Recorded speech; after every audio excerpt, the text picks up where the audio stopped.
The Doctor Who news has gone absolutely crazy in the last few weeks. Have gone from nothing burgers to former cast members and writers commenting on the state of the show to claiming that Disney ditching Doctor Who is all to do with Marga. Yeah, they went there. Oh boy. Hello and welcome back to Chat About It, Don't Shout About It with me, Rachel, the Queen of the Woke, as crowned by one of my haters. I crown you Queen of the Woke!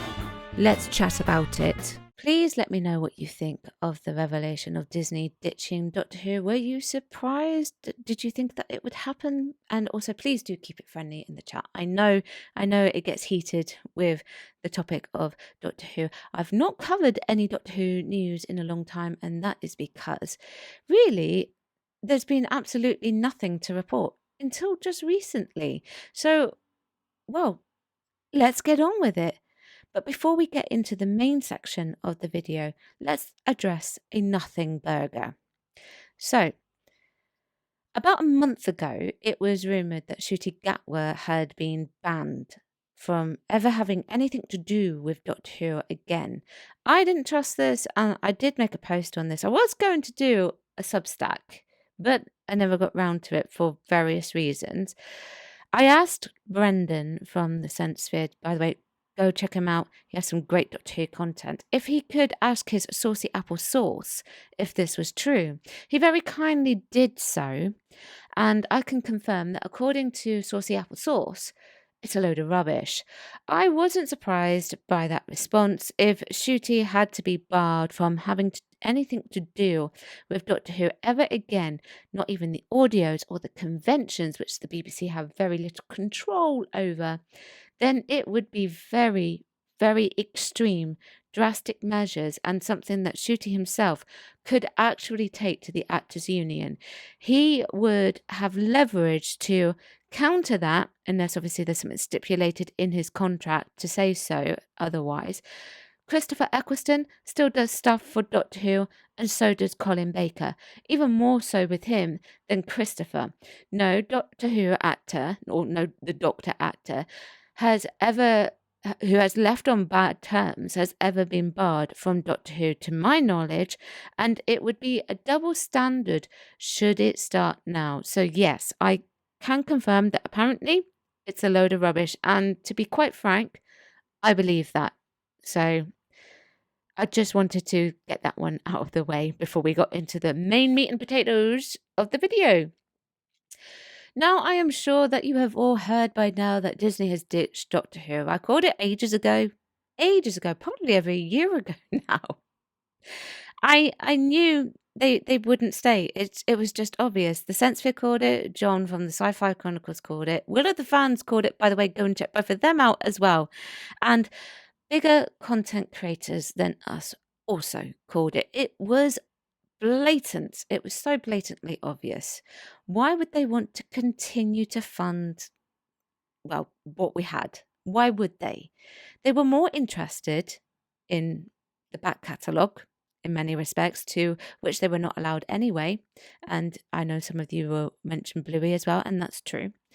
Which makes sense because a lot of people stream older shows anyway, and they all do better consistently than the new ones. Why Disney ditched Doctor Who? Sources say ratings, big ticket budget, and MAGA politics were factors in BBC deal failing to regenerate. This is from Deadline, by the way. Yeah. Oh, goodness me. Oh, what's that word? Sorry. Ratings. There's a mention of the ratings. I was told that the ratings didn't matter. I checked on a regular basis to see if Doctor Who was charting on Disney Plus. I can't even remember if it did, so it most likely didn't. What I can tell you was the Barb has confirmed officially now the 28-day ratings for this year, finally for BBC One, as the official figures, and it was good. It was about as good as it could be expected. And I tell you what, let's take a look whilst we're here. Yes, by the way, these are the correct figures. They are correct, okay? Does not include BBC Three. It's just for BBC One only. Doctor Who Consolidated. Episode 1, obviously, is going to be higher, naturally. 4.33 million. Episode 2, 3.72 million. Episode 3, 3.77 million. And I've even added the additional digits in, by the way, rather than rounding it. Okay, just so you know. Episode 4, 3.28 million. Episode 5, 3.26 million. Episode 6, week of Eurovision, 4.26 million. That one was only a million up, though, approximately, give or take. And episode 7, 3.79 million, drop off. And episode 8, 3.80 million. So none of it came in over 5 million. Yes, I know figures have changed and the whatnot, but it didn't, you know? Viewing habits have changed, sorry. But you would expect for something that they are promoting to be big and outlandish, and it should have this big, mega Hollywood-esque type of release to do a lot better than that, and it hasn't. So anyway, back to the article from Deadline that appears to be making some very outlandish claims. I will just say, though, before I do that, I made a video that was me being called out, and I'll say this very loosely, called out for misreporting the ratings. I've never misreported the ratings, just to be clear. So I've gone through each week on the Barb website, which I will link for you below, and I've checked these. I've double checked these. Okay, so just to be clear. So continuing on with the outlandish claims from Deadline. Deadline has spoken with multiple sources in Doctor Who's orbit who say the Disney deal fell apart for a variety of reasons, including concerns over the Ncuti Gatwa's, interesting choice of words here, show's failure to break out from its established fan base and its big ticket budget. Others suspect that fears of a woke backlash may factor as Doctor Who has embraced diverse storytelling under showrunner Russell T Davies. Okay, so they hit the nail on the head, except it's not Ncuti Gatwa's show. That's like a brushing off, isn't it? It's his show, so therefore it's entirely his fault. I really don't like that kind of attitude. Like making the lead guy the fall guy for it. I mean, they did that to Colin Baker, for goodness sake. Come on, have you learned nothing? Oh, wait, probably not. Even if he did say silly things, like go and touch grass and things like that, why are you making him entirely the fall guy? Why are you painting it that way? It's Russell T Davies, the BBC, to a certain extent, and Bad Wolf's show. Okay? Yes, the budget is always way too big for it in this sense for these last 2 seasons. And I love how they put in quotation marks, woke. But yeah, I don't think that's entirely fair to throw just one person under the bus when it comes to blaming someone. Just saying. Just saying. It was pretty apparent from early on that this wasn't for the long term, says a former Disney executive. Everyone's got the impression that it wasn't doing what it needed to do on Disney Plus to be sustained. No way. Another person close to Doctor Who adds, the writing has been on the wall for ages. There has been a complete lack of enthusiasm over at Disney. Announced in October 2022, Disney's agreement to co-produce Doctor Who was inked at the height of the streaming wars, just weeks before Bob Iger walked back into the building. Oh, I forgot it was then, and started scaling back spending. It was hailed at the time as an unprecedented pact, bringing together 2 giants of entertainment, but the ex-Disney insider says they soon detected regret at spending so much on Doctor Who. The show's budget was between £6 million, $8.5 million, and £8 million per episode. We understand, putting the value of the deal at as much as 168 million. Okay. Yeah, I bet there was a complete lack of enthusiasm from Disney after they had seen the results of Space Babies, most likely. Okay. And from last year overall, pretty much. The thing is, streaming for them is expensive. So they have to be selective. If it doesn't give them the payback, then it won't meet the mark. So they won't want it. Now, that budget, I thought, I must admit, was lower than that, but maybe I just misremembered. It's most likely me. It's most likely me. Or maybe we didn't even get a confirmed figure in the end. Goodness me. Ratings flop. Doctor Who's performance has been far from stellar in the US. This year's season failed to register in Nielsen's and Luminance streaming charts, which I can confirm I don't recall seeing it on Nielsen's at all. Meanwhile, the Entertainment Strategy Guide blog branded Doctor Who's debut on Disney as one of the flops of 2024. There was also some serious lack of awards buzz around the series, which only managed one Primetime Emmy nomination for Outstanding Choreography for Scripted Programming in 2025 during its time on Disney Plus. On the BBC, Doctor Who has seen an alarming drop-off in viewing figures, which is correct. Season 15 averaged 3.8 million viewers, according to Gold Standard 28-day viewing figures from the Barb, UK's official ratings agency. This represents a decline of 1 million on the prior season, the first starring Gatwa and produced by James Tranter's Bad Wolf. Both Gatwa's seasons were down on Jodie Whittaker's concluding season in 2021, watched by 5.2 million people. A period that was not considered to be vintage Doctor Who. The ratings were not up to much, someone involved in the series ruefully acknowledges. Well, so I was right. The ratings did matter. Wow. I want to do I told you so dance, but you know what? I'm bigger than that and I'm better than that. But I talked about it for weeks on end and I was saying they do matter. They do matter. And in retrospect, they do matter with the BBC as well. Yeah. So there you go. While BBC drama boss Lindsay Salt thanked Disney for being terrific global partners, the Mouse House was clearly not as glowing, with their spokesperson simply confirming the BBC statement and noting that Gatwa's seasons will remain on Disney Plus outside the UK for the time being. Okay. Sources tell us that the BBC and Disney had initially planned to make a statement about Doctor Who's future after the premiere of spin-off series The War Between the Land and the Sea. But Disney moved the announcement up. So Disney makes a non-committal. Yeah, it's true. And they wanted out so badly that they moved the pending announcement up before the release of The War Between the Land and the Sea, which, by the way, if I've got this correct, I saw something the other day, but I need to double check this. It's most likely now going to be released this year. Okay.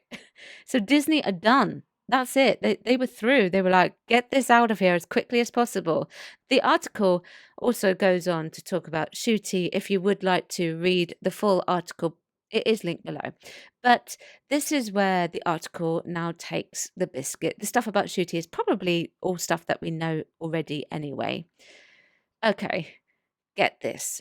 Another well-placed industry source says Doctor Who's become too woke for Trump's USA. What? Okay. And this was a factor in Disney's minds when it came to a renewal. Under writer Davis, the series has cast transgender actress Yasmin Finney, featured drag queen Jinx Monsoon as a villain, and played host to a historic gay kiss between Gatwa and Jonathan Groff, some of which drew complaints from BBC viewers. Disney is incredibly unlikely to ever admit that politics were a factor in Doctor Who's cancellation, but Jimmy Kimmel's brief suspension was revealing of the company's desire to minimize MAGA's wrath.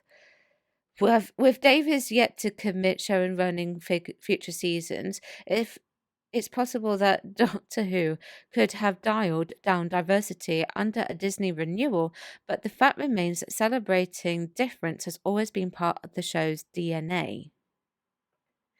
Right. First of all, BBC viewers in in are in the UK. They have nothing to do with MAGA. But yeah, because it didn't go according to plan, let's pin the blame on Trump's USA, even though this was all written and filmed before he even became the president again. Right. Make it make sense, people. Anyway, it's just so easy to do that, I see that quite a lot, you know. Anyway, as for me personally, I don't care if a trans actor is in it. Although the character choice, the child of Donna Noble, was debatable because of the age. However, in general, like I don't care. I probably wouldn't have necessarily gone down the route of casting Jinx Monsoon because a woman was overlooked for that role, and I don't care if two men kiss on screen. However, I don't like the Doctor being romantically involved with anyone, and I never have. And if you've been watching my reviews, I always bring it up. It's consistent. This has nothing to do with MAGA or the Magaroth, and it never has. Disney stumped up the cash and were left disappointed with their investment because it didn't pay off. Just straight up facts. Okay, you even said it in the article yourself. But it doesn't matter because they got what they went in for, which was Bluey. Yes, I know I said about the Doctor Who back catalogue earlier, but it was Bluey that they really went in for. Truly, but I know secretly that they would love the Doctor Who back catalogue because it performs really, really well in the terms of viewership. It really does. Now, we knew that the show was a massive, massive mess. We had issues from the cast and RTD brushing fans off, which I have covered in past videos. We had that stuff with Millie Gibson, which also, by the way, to be clear, I also called that. I said that she wouldn't be able to defend herself because of her contract. And she must have felt awful. And the fact that RTD or the other showrunners did not speak up to defend her, talk about throwing her to the dogs. Really, really, that's so unprofessional. Christopher Eccleston said to sack the lot before he would ever go back to the TV version. Peter Davison called it very, very early on when Jodie Whittaker took over that it wasn't the right sort of move, even though he did work with her later on. But, those are just a few of the cast members who were calling it out early. Since the most recent series, however, more have joined the ranks, plus a writer as well. And I know I haven't covered these particular ones yet, but we're going to do it now. So let's do it. So Peter Purves says this. The actor, by the way, this is from the Radio Times, and this will also be linked below, who starred as companion Stephen Taylor alongside William Hartnell's first Doctor, didn't mince his words when speaking to the Daily Star, arguing, when Doctor Who started, it was a children's programme. Yes, it was. We had a weekly cliffhanger, absolutely, and it was simple. I keep saying about going back to the weekly cliffhangers, don't I? I liked it when it was straightforward entertainment, but it was a very different show now. I don't watch it anymore, to be honest. He added that the series now looks incredible due to its increased budget, which is true, but insisted it's not really Doctor Who for me. What's more, Peter Purves doesn't think that there's any chance of the series returning to its original roots, saying it couldn't go back now, it's gone too far back. And he's absolutely right. I don't know how they're going to sort this all out. And I would love to go back to a format where we've got the weekly cliffhanger. Now, in addition to that, Colin Baker said this. When asked for his thoughts on the shock regeneration, Mr. Baker said, I don't have a clue. But I suspect it's a load of old malarkey. I think they didn't know what to say, so they did that. I think there will be something involving Billie Piper, but she's not the Doctor. Who can she be? Someone else. It's like me being the Master. Well, I could be, I suppose. I couldn't imagine him as the Master, could you? I suppose she could be a lookalike, but they could come up with anything, and that's the joy of the series. You can do anything with it, so if they choose to do it, they could. Now, his response isn't all that negative, okay? And this is just Colin Baker in general, I tend to find when I read things that he says and things like that, he keeps it constructive, which is absolutely fine. You can do that. But he does state that he thinks it's a load of old malarkey and they just did it, which we know. It's very obvious that they just pasted her head onto Ncuti's shoulders. That's all it was that they did. And so, even he had to say, well, yeah, no, essentially. And then, of course, we have the remarks from Jane Tranter, which she said about Robert Sherman, who she thought was rude because of what he said. Now, Robert Sherman wrote Dalek, but he also wrote for Big Finish, Jubilee, and The Chimes of Midnight, which is my favourite Paul McGann story. And most notably, though, he never wrote for the show again. And I actually think, in my personal opinion, he's a much, much better writer than RTD.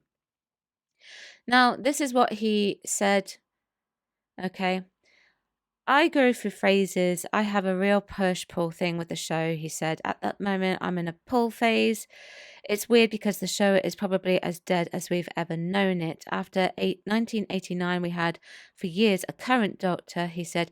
Now everything that is ever going to be produced in Doctor Who terms is going to feel retrogressive, at least with the new adventures and the BBC books. You thought, it's the current Doctor, McCoy or McGann. He continued, no one's going to start writing Doctor Who books with a Billy Piper Doctor because no one knows what that means. In a funny way, the closing moments of the reality war seem to put a full stop on things. We didn't have that before. Now, obviously, I know I don't need to go into full details with this one because everybody knows about this at this point. But my point is, if true defenders of the show start openly critiquing the show, be it constructive like Collins was, or much, much more direct in regards to like Robert Sherman, then really it should highlight to us the the extremity of this true massive mess that the show has become, and it needs to be fixed. It's just straight up facts, right? You can't deny it. You just can't deny it. And boy, oh boy, it needs fixing. So they confirmed, which I'm sure you all know by now because I'm really behind on all of this, a Christmas special in 2026, which RTD will write. Yeah. Now, I'm not necessarily going to give him any ideas, okay, but he's going to have to be on an extremely tight leash, fix his mess, and then move on to his next job, okay?